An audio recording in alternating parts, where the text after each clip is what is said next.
और 1 महीने के अंदर जो है सभी लायन जो हमारे हैं उनको आपने फिनिश कर दिया।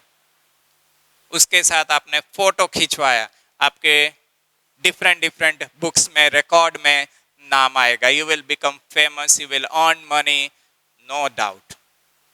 बट जस्ट टेल मी, आज से 15 साल बाद जब आप खुद फैमिली वाले होंगे, आपके बच्चे होंगे, जब वो किताबों में देखेंगे तो what will you say? Mama L for lion, ये लायन कैसे होता है? डैड एल फॉर लायन, ये लायन कैसा होता है? तो what will you show to your kids? The picture, the plastic toys?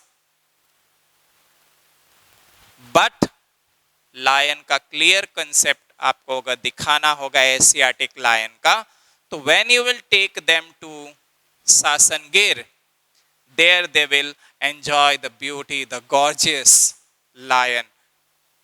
Then they will understand the concept. So the lion is a resource. अगर उसे हम हंट कर देंगे, फिनिश कर देंगे, जो भी रिक्वायरमेंट हमारी हो, तो आगे आने वाली पीढ़ी उस खूबसूरत प्राणी का दर्शन नहीं कर पाएगी। So we have to maintain, हमें फेर पड़ता है, right? So our thinking should be, हमें भी यूज करना है और आगे आने वाली पीढ़ी को भी यूज करने के लिए बचे ऐसा करना है। So it matters what you give to the coming generation. For this finally, जब देश के सभी लोग एकदम परेशान हो गए कि भाई इस तरह से अगर रिसोर्सेस डिप्लीट होते रहेंगे, मिसयूज होते रहेंगे, तो हमारा वातावरण जो है, हमारी एनवायरनमेंट है, उसके ऊपर बहुत बुरा असर होगा। तो हमें कुछ करना पड़ेगा। And finally Rio de Janeiro earth summit 1992 was conducted or held. This was the first Earth Summit जहां कई सारे कंट्रीज के, more than 100 कंट्रीज के रिप्रेजेंटेटिव्स यहां पर आए थे। You can see over here. And they discuss about the depletion of the resources, how we can sustain the resources, and what steps can be taken for them. So here you can see the picture of the meeting that was held for the first time for sustainable development. So now what was the thing discussed in this meeting? So in Rio de Janeiro Earth Summit 1992, the points that were discussed were, so as I discussed, more than 100 countries, heads or the representatives were the part of this one. Their main objective was to solve the problem, right, which was not only of a particular country, but a global problem that was leading to the biological diversities. Then endorsed forest principle and adopt agenda 21 for achieving sustainable development for 21st century.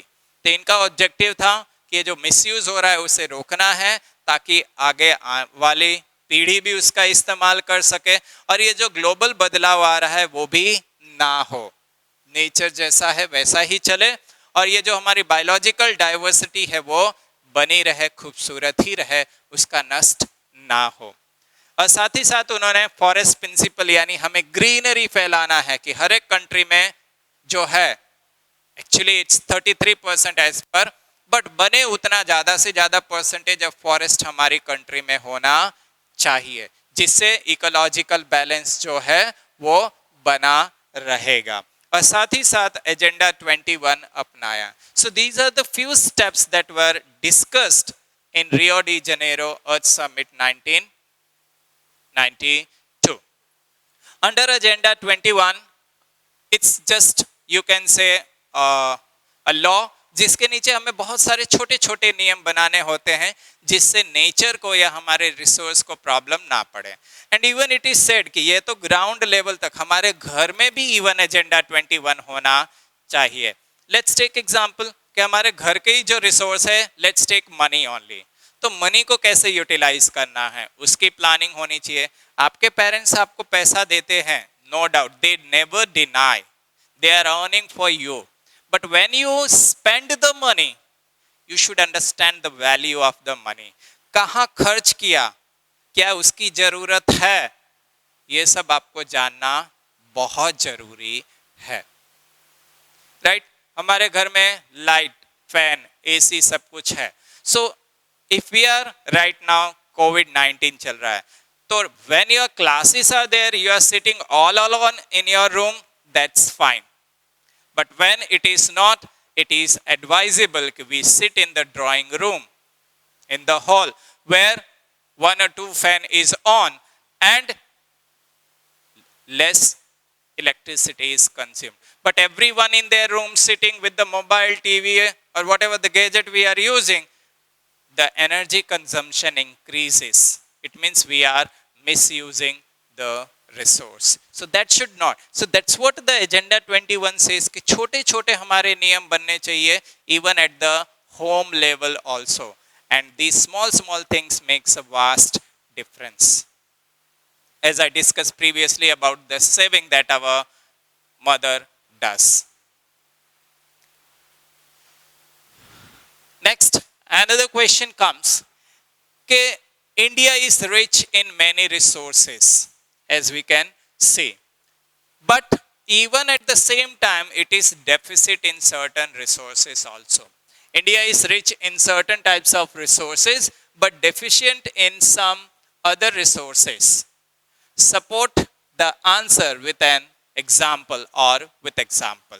कि हमारे भारत में बहुत सारे resource पाए जाते हैं, असीम मात्रा में, पर्याप्त मात्रा में, बट बहुत सारे रिसोर्स ऐसे भी हैं जो हमारे देश में बहुत ही कम क्वांटिटी में पाए जाते हैं, जिसका हमें बाहर से इंपोर्ट करना पड़ता है. या बहुत सारे स्टेट ऐसे हैं जो रिसोर्सेस में बहुत ही ज़्यादा रिच है, पर बहुत सारे ऐसे स्टेट है जहाँ वो रिसोर्स है ही नहीं है, उसकी कमी है. ऐसा क्यों?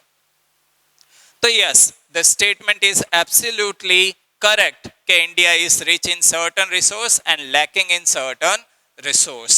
So that statement is absolutely correct. Let's take few example. So when we consider about Ladakh, so Ladakh की खासियत है कि उसका जो कल्चर है, हमारा एंशियंट कल्चर आज भी मेंटेन है लद्दाख में. बट प्रॉब्लम कहाँ आता है कि वाटर की शॉर्टेज है और इंफ्रास्ट्रक्चर नहीं है. So even if we love, we enjoy to rallies the heritage and culture of Ladakh, going over there it's very difficult, and Ladakh is accessible to the public only during certain season of the year. But अगर शायद water facilities आ जाए, infrastructure develop हो जाए, तो पूरे साल accessible हो सकता है पब्लिक के लिए, and due to tourism Ladakh काफी डेवलप हो सकता है. So rich in culture and heritage but lacking in water and infrastructure. So one part rich, another part lacking. Talking about another, Arunachal Pradesh having huge availability of water, but again lacking in infrastructure. Same is the case with Jharkhand, Chhattisgarh and Madhya Pradesh. They are rich in minerals and coal, but still they are one of the poor states of our country. Maybe the government not utilizing these resources appropriate, and still they are considered among the poor states of our country. We move to the next topic, that is resource planning in India, or we can say what are the 3 stages of resource planning. So the first one that we have is कि पहले हमें जो resource है उसको identify करना है, सर्वे करना है, मैपिंग करना है, जिससे हमें पता चल जाए कि कौन सा रिसोर्स हमारे इंडिया में किस स्टेट में है, किस डिस्ट्रिक्ट में, और डिस्ट्रिक्ट के अंदर किस विलेज या टाउन में है, और उसकी मार्किंग हो जाए. तो एक क्लियर हो जाता है हमें कि ये रिसोर्स इंडिया के इस स्टेट में, इस डिस्ट्रिक्ट में, इस विलेज में है. तो क्लैरिफिकेशन हो जाता है. That is the first part, and from that we come to know about the quantity and quality. तो ये सबसे पहला स्टेप है जब हम रिसोर्स प्लानिंग करते हैं तब. सेकेंड स्टेप हमारा है कि इसको और ज्यादा, to make it more better, हमें इंस्टीट्यूशनल इंफ्रास्ट्रक्चर की रिक्वायरमेंट है, टेक्नोलॉजी की है, स्किल की है। जैसे कहते हैं ना, सोने पे सुहागा, राइट, कि खाने के बाद मीठा हो जाए तो मजा आ जाता है। तब रिसोर्स तो है ही हमारे पास, अब रिसोर्स का मुझे मैक्सिमम यूटिलाइजेशन करना है, तो अगर मेरे पास लेटेस्ट टेक्नोलॉजी होगी, स्किल्ड लेबर होंगे, तो मैं उसे काफी आसानी से एक्सट्रैक्ट कर सकता हूं। तो if my cost of extraction is very low, so my profit margin will be quite high. But if my cost of extraction will be higher, my profit margin will be less. Why? The price of the resource or the product will be higher. So due to these technological and non-technological help, right, we can extract the resources very easily. Next comes कि whatever the plan we have made for the development, for the extraction, right, वो plan हमारा हमेशा हमारे देश के plan के साथ होना चाहिए। Your planning, your development cannot go against the development of your country. Like any law made by the state cannot go against the law made by the central government. So whatever the laws are made by the state government should be within the constitution. If it is against or outside the constitution, it will be considered as null and void. So High Court or Supreme Court will not permit, and that will be considered as cancelled. So same is the case here also. Whatever the development plan an individual person or a businessman has done, it should match with the development plan of the country. So finally we conclude that therefore if we are not doing the resource planning, it is going to be very difficult.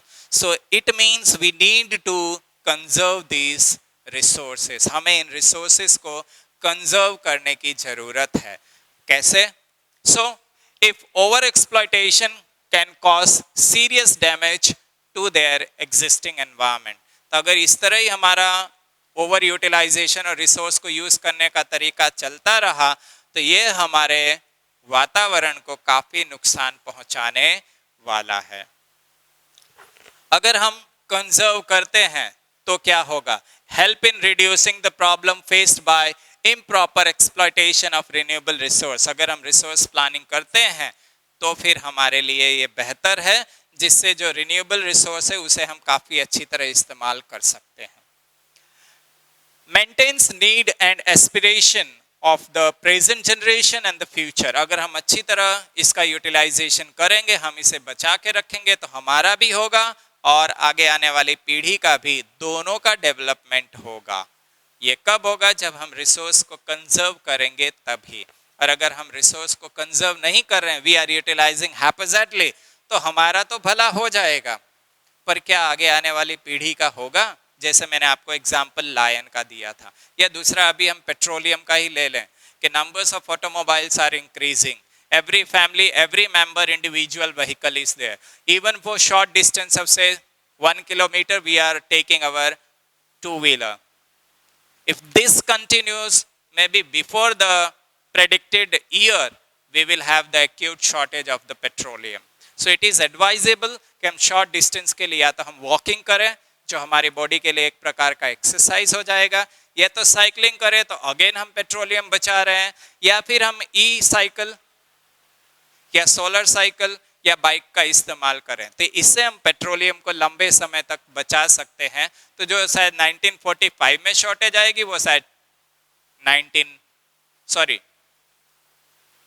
2045 में shortage आए, वो शायद 2099 चला जाए, तो another 50-60 years हम extend कर सकते। बट व्हेन, जब हम इसको बचाएंगे, प्रॉपरली यूटिलाइज करेंगे, तब।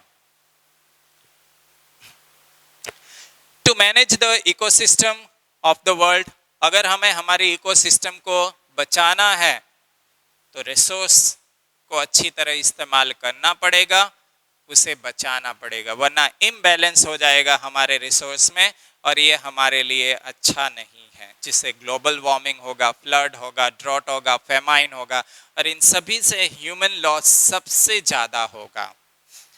As all our living lives are interrelated, it becomes all the more important to conserve the resource. क्योंकि हमारा जीवन डायरेक्टली या इनडायरेक्टली सभी रिसोर्सेस पे डिपेंडेंट है. उसे हमने बनाया है या मदर नेचर ने बनाया हो. अगर हम इनको नहीं बचाएंगे तो इससे हमारा जीवन सबसे ज़्यादा प्रभावित होगा. So please conserve the resources, the energy that we have with us. May be provided by Mother Nature or may be man-made. Everything counts in our life.